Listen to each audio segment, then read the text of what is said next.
Merry Christmas, everyone, and happy holidays. I am back after over a week-long hiatus. I was on a cruise and almost didn't make it back in time for Christmas due to the insane winter storm that plagued half of the United States, canceled thousands of flights. But anyways, enough about the real world, enough about me. Let's get into the update video. This one is going to be 2 weeks long because I missed last week, and rather than just ignoring it, I'm going to just cover both weeks in one. So let's get started, and as always, the updates aren't in a matter of importance or a matter of significance, just what I think is worth giving extra attention to. So to start, in the lobby itself, jobs now have tooltips. This is something that is actually an extremely big help to the game, and it works for even jobs that aren't available on all maps like the Reporter and Zookeeper.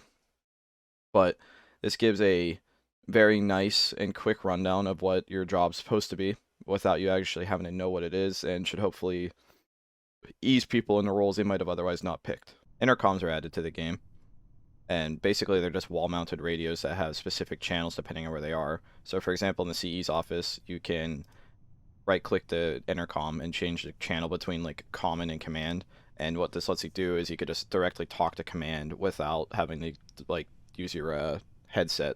So I gotta say hi, and I don't have a command headset, but if I were to give myself one and talk again, see, as you can see there, people can basically ping or page your department without being able to see your communication.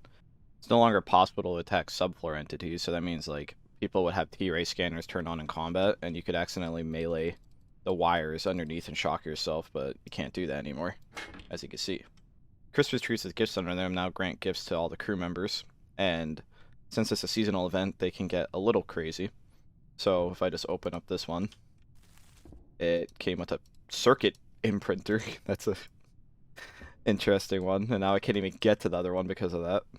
But they can spawn basically anything. It gets a little out of hand, but it's a cool event, and it's Merry Christmas. Tomato and vomit splats have had their color / sprite fixed. So before, when you threw a tomato, it would just leave a white sprite on the ground, and people would make pretty tasteful jokes, I'll say, with it.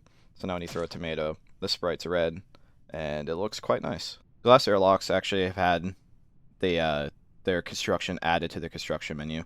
Before, you would just follow the airlock and have to know to add reinforced glass, but now it's its own separate crafting menu, and you just follow the instructions directly to make a glass airlock. Still can't add permissions to them, though. The shift vendor was added to the game. It isn't entirely mapped yet.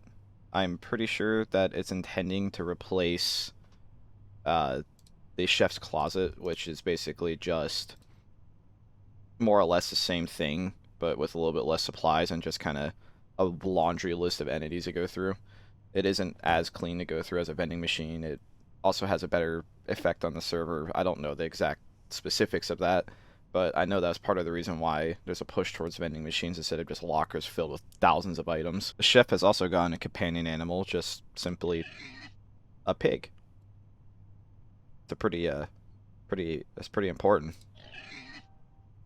I mean, just look at it. The pig. Votes can once again be cast.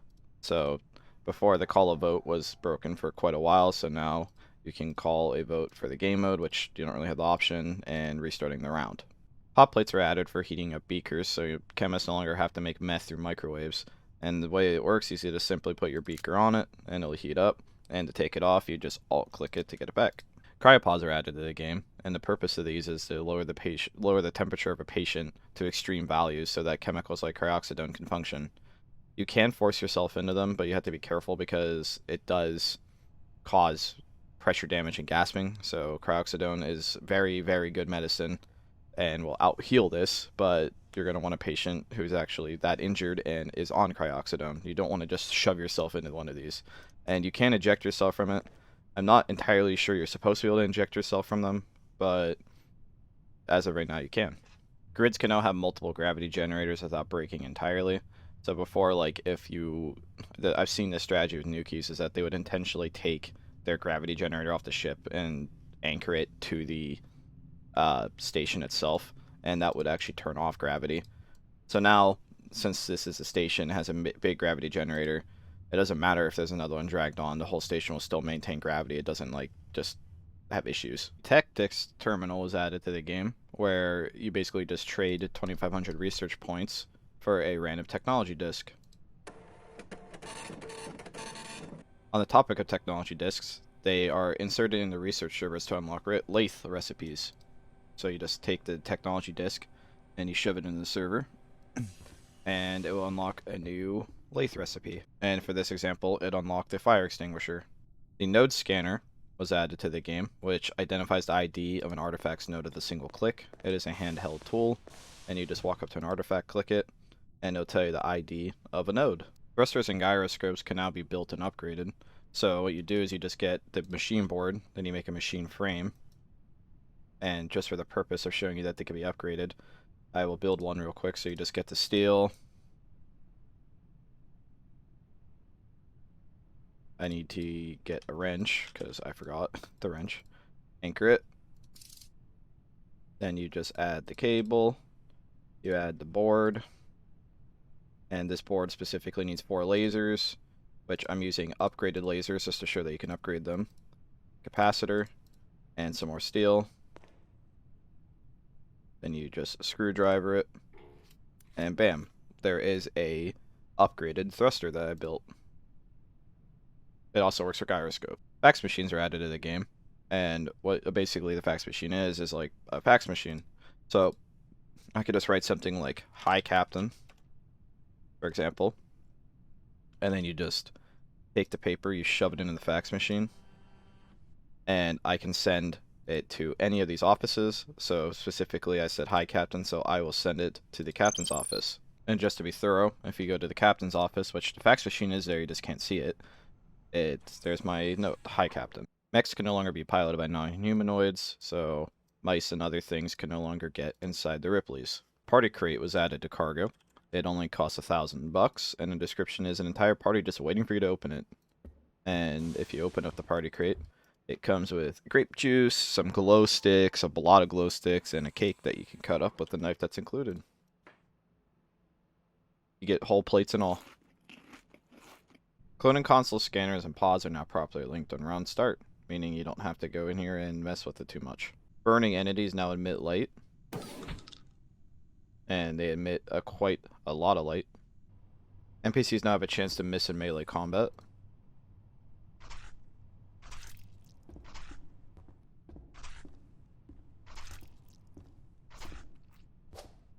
As you can see, they can miss. They're still pretty accurate though. Not necessarily content, but Kettle has received a very gorgeous looking parallax, which is just the space behind the station. This is the first station-specific parallax added besides the Nuki planet, I guess, but that still wasn't a station. And I hope to see other maps get their own custom parallaxes, because I like seeing just more unique backgrounds.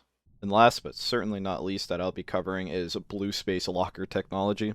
It's a pretty funny code word to basically just explain that there's admin tools to link storages to each other, so like you can essentially transport yourself back and forth. For example, like I set up these 2 freezers to just make it so I can travel back and forth between them instantly. And then there's also other things you could do, like one ways, where I could teleport through that one and then it doesn't let me go back.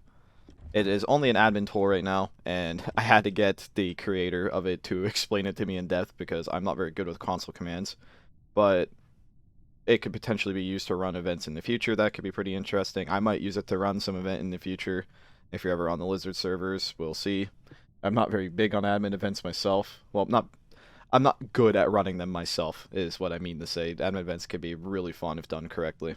And as always, there was 2 weeks worth that I missed out on specifically. I encourage everyone to read the changelogs. I cherry-picked a little bit more than I normally would because it was 2 weeks worth, and this is already going to be a really long update video. But I encourage you to go through the changelogs yourself and read through them. There's a lot of really cool stuff, a lot of things I just didn't cover. As always, thank our awesome maintainers and contributors, especially since it's Christmas. We should be a little bit more grateful for what we get. And yeah, there's just so much had happened in the past 2 weeks. I'm gonna have to myself get used to it through gameplay and through just experience anyway.